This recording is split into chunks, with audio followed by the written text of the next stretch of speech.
So Denmark took over the rotating presidency of the Council of the European Union on 1st of July. Our core priorities are really threefold. It is first of all to increase the competitiveness of Europe economically, but also to increase our security through defense and security cooperation.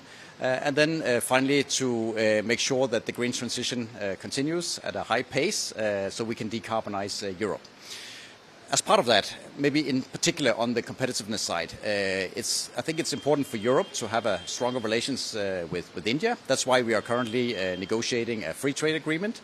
And as was agreed back in February between Prime Minister Modi and the EU Commission President Ursula von der Leyen, the idea is to have that concluded before the end of the year. And Denmark, of course, as President of the Council, will do our utmost to push for the conclusion of these negotiations, because I think it would be a win-win for both India and Europe to conclude it. The two economies are largely complementary, and I think at this point in time we also need each other to safeguard the good trade relations.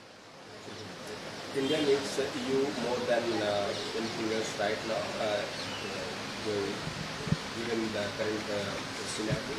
So how Denmark will assist India in various situations?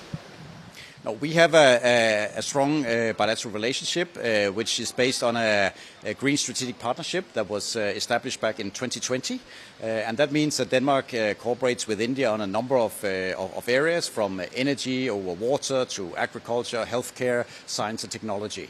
And of course we hoped maybe with some of our experiences that we can inspire India. And of course we also want to learn from India. You have some very strong technological capabilities in this country. You have a very dynamic market and also demographic advantage. So I think also at the bilateral level there is a lot to be gained by cooperating, and we will keep pushing for ever deeper cooperation between Denmark and India.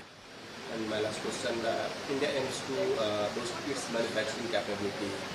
So do you have any plan to share technology or set up any manufacturing capability?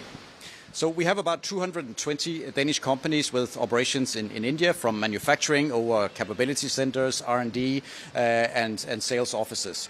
Quite a few Danish companies are already manufacturing in India, and it's my expectation that they will keep investing in the years to come. At least that's what they tell me. And I think if we manage to conclude the free trade agreement between EU and India, that would unlock an even bigger potential for manufacturing here in India, because that would also allow Danish companies to draw on sub-suppliers and so forth in Europe for their manufacturing here in India. So let's hope for that, because that would increase the potential significantly.